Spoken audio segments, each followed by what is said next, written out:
Oke, pernah kepikiran nggak sih gimana caranya seorang peretas itu memulai serangannya? Semuanya itu dimulai dari satu hal, namanya footprinting. Ini tuh seni ngumpulin jejak digital. Dan sebentar lagi, kita bakal bedah tuntas gimana cara kerjanya. Coba deh pikirin sebentar, semua yang Anda lakuin online, mulai dari postingan di medsos, ngasih ulasan produk, sampai profil LinkedIn Anda, setiap aktivitas itu ninggalin jejak. Nah, kalau ada orang yang iseng ngumpulin semua potongan-potongan jejak itu, kira-kira gambar apa ya yang bakal terbentuk tentang diri Anda? Inilah inti dari pembahasan kita. Oke, kita mulai ya. Gini, kalau kita mau bertahan dari serangan, kita harus bisa mikir kayak penyerangnya kan? Nah, langkah pertama mereka itu selalu sama, yaitu ngenalin targetnya luar dalam. Proses inilah yang kita sebut footprinting. Coba bayangin deh, ini tuh kayak kerjaan detektif, tapi versi digital. Sebelum mereka masuk, mereka ngumpulin dulu semua petunjuk yang ada.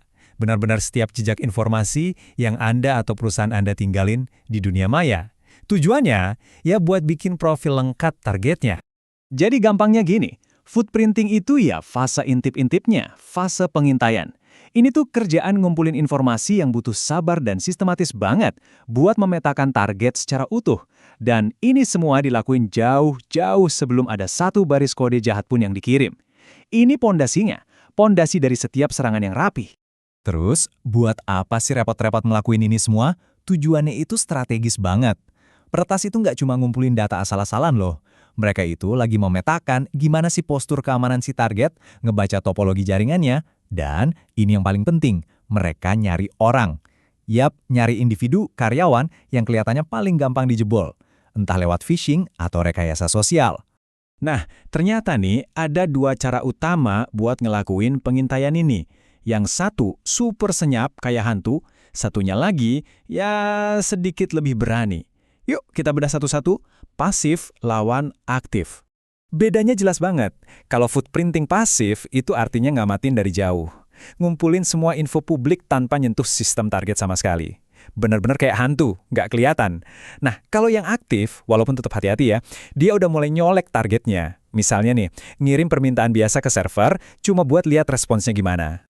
Peralatan buat footprinting pasif ini seringnya hal-hal yang kita pakai sehari-hari kok. Google, LinkedIn, bahkan situs web versi lama yang ada di arsip internet. Buat seorang pengintai, semua informasi yang tercecer di tempat-tempat ini tuh, wah, kayak harta karun yang tinggal diambil aja.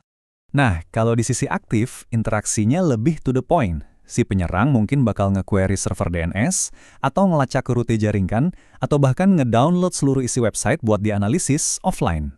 Kuncinya di sini adalah semua tindakan ini dibuat seolah-olah cuma lalu lintas internet biasa, jadi niat aslinya tersamarkan, padahal di saat yang sama mereka lagi ngumpulin data-data krusial. Oke, tadi kan kita udah ngomongin metodenya ya. Sekarang kita lihat yuk senjata-senjata canggih yang dipakai buat ngelakuin ini secara efisien. Selamat datang di dunia Open Source Intelligence, atau biasa disingkat OSINT. Jadi OSINT itu intinya apa sih? Gampangnya, ini tuh seni ngumpulin intelligence dari sumber-sumber yang bisa diakses publik. Nah, alat-alat OSINT yang modern ini, mereka bisa bawa footprinting pasif ke level yang beda banget, karena prosesnya diotomatisasi dalam skala besar. Coba deh lihat ini. Jangkauan OSINT itu luas banget. Ini jauh lebih dari sekadar googling ya. Ini tuh kayak jaring laba-laba raksasa yang ngehubungin semuanya. Mulai dari catatan publik, data media sosial, sampai ke info teknis kayak alamat IP dan catatan domain. Selanjutnya, ada namanya Maltego. Anggap aja ini bukan cuma alat buat ngumpulin data, tapi lebih kayak pembuat peta hubungan. Kerennya Maltego, dia bisa ngambil titik-titik data yang kelihatannya acak dan nggak nyambung, terus secara visual nunjukin koneksi tersembunyi di antara semuanya. Di grafik kayak gini nih, setiap titik itu satu potongan data. Bisa email, nama orang, alamat IP, apa aja. Terus garis-garisnya? Nah, itu koneksi yang ditemuin sama Maltego. Disinilah momen ahanya.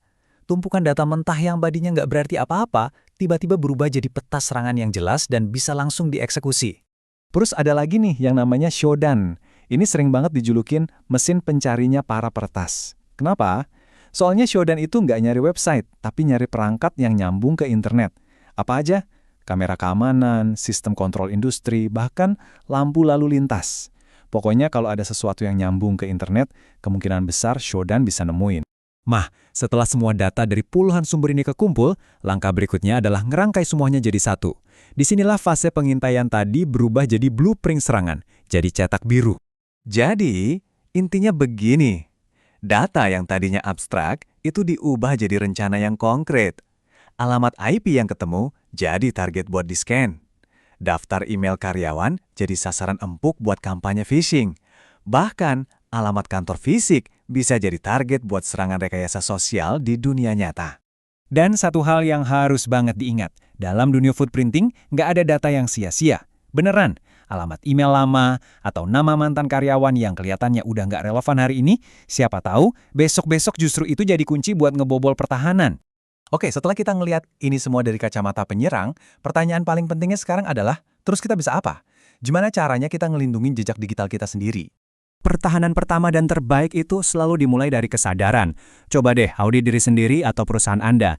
Iseng-iseng Google nama sendiri. Kira-kira apa sih yang bakal ditemuin orang kalau mereka nyari Anda secara online? Mulai sekarang, batasi info pribadi yang Anda bagi di ruang publik. Dan pikir 2 kali deh soal metadata yang mungkin nempel di dokumen yang Anda upload. Jadi sebagai penutup, saya mau tinggalin satu pertanyaan buat Anda renungkan. Waktu Anda online hari ini, jejak digital apa aja sih yang bakal Anda tinggalin? Karena kita nggak pernah tahu, bisa jadi ada seseorang di luar sana yang lagi merhatiin. Sampai ketemu lagi di pembahasan berikutnya.